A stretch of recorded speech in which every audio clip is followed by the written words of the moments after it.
Welcome, Chosen One.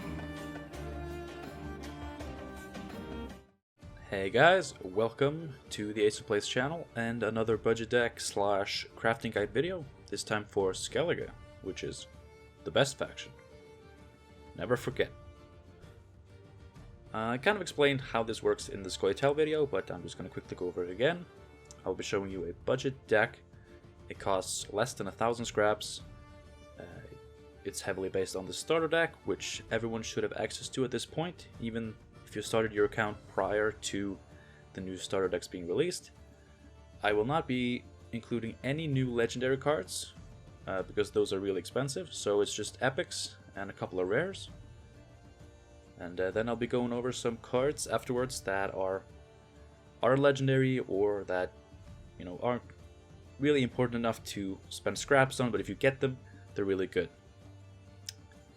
So yeah, let's just get into it, I guess. The first thing we're going to do, like the most important thing to me here, is to just fill out the provisions. This deck lacks 18 provisions from max. Unlike my Skellige deck, I actually didn't fill out the provisions fully with this. There's still 2 left. But I'm going to leave it up to you to decide what you want to do with those. Because, yeah, they were just there. They were just left, and I'm not going to take responsibility for that, I guess. Even though it's clearly my fault. So we're going to start off with removing the cards that should not be in here. And of course, Elder Bear, which there's 2 of. Bye. Just get out of here. Get out of here. And I'm just going to quickly check my deck list on the side here, just to refresh myself. Brockpart Archer. Like, I love this card and I've tried playing it so many times. As a one-of, you can probably get some good value in a budget deck. 2 of them is usually hard to consistently get value out of, so we're just going to cut one of those. And also, the Herbalists, they're not worth much here. Like, there are decks in Skellige where these cards are completely fine. But this is not one of those decks. And Spear Maiden, I'm just going to cut one of those too. Because they're not particularly good, but they have some synergy with Giant Boar. And I love Giant Boar, so we're gonna keep one of them in, just for that. So, we've got 6 cards, just like with the Skellige deck. Now we gotta fill those out again. And the first card, actually the first couple of cards you might recognize from the Skellige video, because it is Roach and Cleaver. Like I said in that video, these are just really good neutral cards that you can use in all your faction decks, all your decks regardless of faction. Roach will thin your deck, give you extra tempo, and that's just really good. Cleaver can either be a lot of points or solid removal. Obviously, you know, the less cards in your hand, the less damage it deals. So just pay attention to the board. Like, you get to a point where, if you start getting to a point where you see that, okay, Cleaver is not going to get more value than what is on the board right now, then you just play him for the points. Because the longer you wait, the worse he gets. And the higher up in the ranks you go, the more people will start playing around this card, so... But it is still very good. And it's neutral, which is actually very practical when you're a free-to-play budget player. The next card is going to be Harald Houndsnout. I was kind of unsure about this one, but it is definitely a good card, and it has some synergies with the card we're going to add later. So it spawns 3 of Harald's pals, which are these 1 strength skulls with the death wish of damaging a random enemy unit by 1, and he can also damage an ally unit by 1 every turn. He has cooldown 1. So it's not actually super spectacular, but it's a fine card, and as you get into the more optimized Skellige lists, you will see a lot of Harald Houndsnout, so it's a good craft, and it will probably do you justice. And for the final epic card, we're gonna go down to Skjal. Damage an undamaged enemy unit by 4. I've made the mistake several times of thinking, oh, this is a 5 strength unit, I'm gonna ping it, and then I'm gonna Skjal it, and I can kill it. Then I ping it, and then it's damaged, and Skjal can't actually target it, so just remember to use Skjal first. But it's just really good removal, and the fact that Skjal costs 8, while most of like the similar cards get nerfed to 9 and 10 provisions, Skjal still costs 8. Which is insane. Like I don't get why he gets to be so good. I mean, he does have like the requirement of it having to be undamaged, so maybe that's what does it. I don't know. But for the final card, I'm just going to include a couple of Svalbard Priests. This card is heavily regarded as one of the best bronze engines, because the turn it comes down, it sets itself to 5 strength, which makes it hard to kill for a lot of things.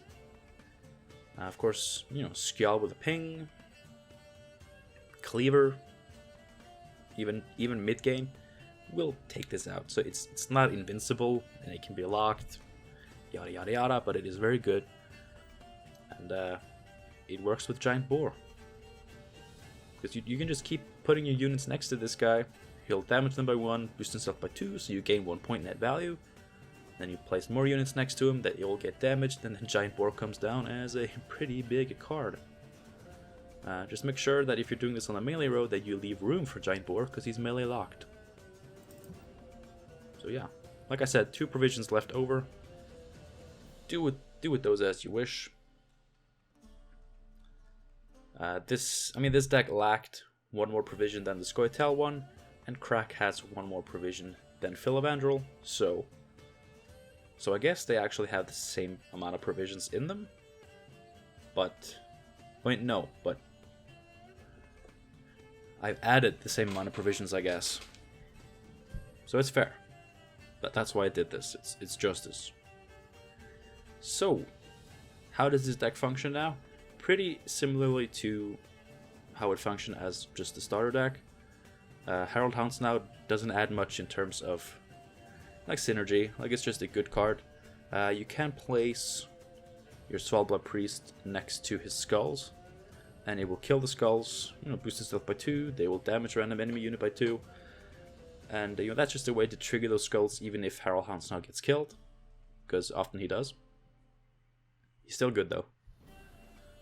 You still have the Bloodthirst, so you ping to trigger Svanrga and Donar, Giant Boar. You know what I'm saying? There's Lacerate, which is not Donar on Hindar. Lacerate is still a good card. It will damage a lot of units, so there it is. It stays. You know, Dalric is still fine. Bloodthirst 2, Gutting Slash, Bloodthirst 2, 6 damage. Actually, pretty good. And you know, the semi-Bloodthirst to proper Archer. Like, yeah, it all works out. Like, you got some synergy. You got some powerful finishers, potentially. And you should be able to trigger them pretty reliably. So I think this deck is pretty solid. And I don't know how high in the ranks it could get you. But with some upgrades at least, you could probably climb some of those ranks if you want to. So let us go over some potential upgrades in terms of legendary cards and cards that aren't really worth spending scraps on, but if you get them, then fantastic. Olaf is in pretty much every Skellige deck these days. I mean, he's a big body, and also with various ways of triggering his ability. Obviously, you want to damage him, and then he will boost himself by twice the amount he's damaged. So every damage you deal to him actually turns into a boost. So Olaf, I mean, even just as an 8-point unit, it's really big. It's a strong play. And yeah, you should probably look into getting this if you want to play a lot of Skellige. Girl Professional.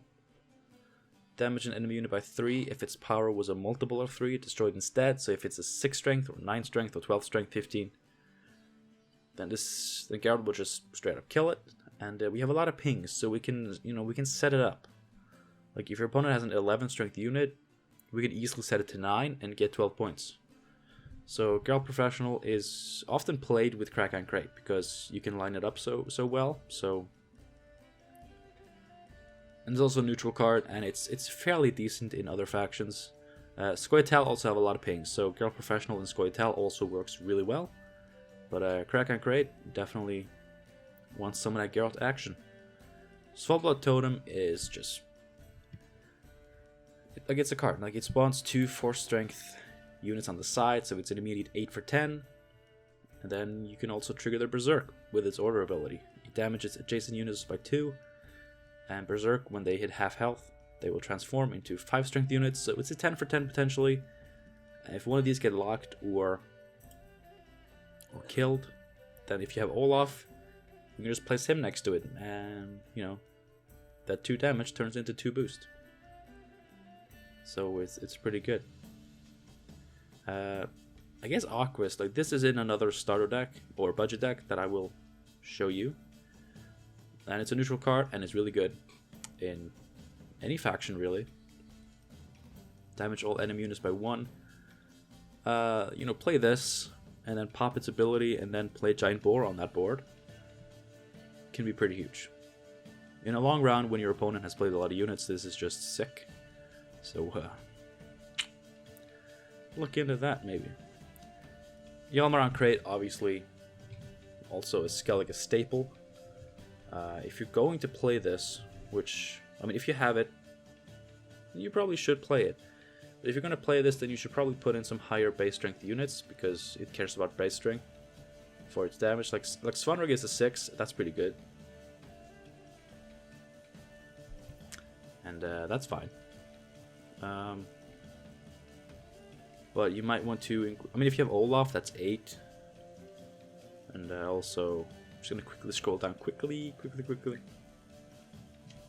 Actually pretty far down to the 5 provision slot. Turstek Veteran, 8 base power. Disgraced Brawler is often played in Skellige, and it's a 7 strength unit, so that's a lot of Hjalmar damage. And we're scrolling back up. Let's see what else we got. You can play Vabjorn. Destroy damaged enemy, so you just ping something, you damage it, and then you can just finish it off. You only need to hit like a 5 strength unit that's pinged down to 4, and you'll get 9 for 9. Anything above that is really good. So you can play Vabjorn. It's not super necessary. Like, don't go out of your way to craft this guy, but it's not bad.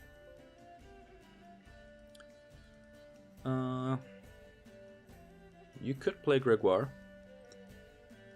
You know, we have a lot of ping, so we can easily set up a death blow for 1 damage. And he comes down as a 9 for 9 with a shield. That's pretty good value. And he's often played with Crack, so